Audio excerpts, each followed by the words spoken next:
সীমান্তে একের পর এক পুশিং চেষ্টা ঘিরে উত্তেজনা। তবে প্রতিবারই বিজেপির কঠোর অবস্থানে ভারতে ঠেলে পাঠানোর চেষ্টা ব্যর্থ হয়েছে। এর আগে গ্রামবাসী আটক করে রেখেছে।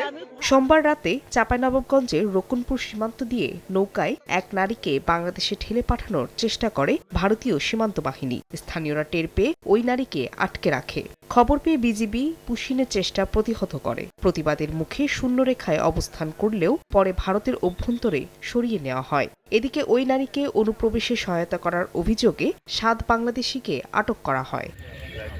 রোদ বৃষ্টি মাথায় নিয়ে ৩ দিন ধরে কুড়িগ্রামের রৌমারীর গয়টাপাড়া ও ভন্দুরচর সীমান্তের শূন্যরেখায় অবস্থান করছেন নারী শিশুসহ ৯ জন। রোববার সকালে তাদের বাংলাদেশে ঠেলে পাঠানোর চেষ্টা করলে বিএসএফকে প্রতিহত করে বিজিবি। পরে পতাকা বৈঠকেও সমাধান না হওয়ায় ভারতীয় ভূখণ্ডের প্রায় ৫০ গজের ভেতরে অবস্থান নেন তারা। বিএসএফ বিডিআর তারা আলোচনা করতেছেন, এই আলোচনার অবস্থায় আছেন, কিন্তু তারা কোন দেশের নাগরিক এখন কোনো সিদ্ধান্ত পৌঁছাইতে পারতেছে না। দুনো পক্ষে সরকার যদি বসে এটা সমাধান করে তাহলে বাংলাদেশের পক্ষেও ভালো, ভারতের পক্ষেও ভালো। এছাড়া ঝিনাইদহের সীমান্তবর্তী এলাকায় কাটেনি পুশিন আতঙ্ক। অনুপ্রবেশ ঠেকাতে চুয়াডাঙ্গা সহ দেশের বিভিন্ন সীমান্তে নজরদারি বাড়িয়েছে বিজেপি।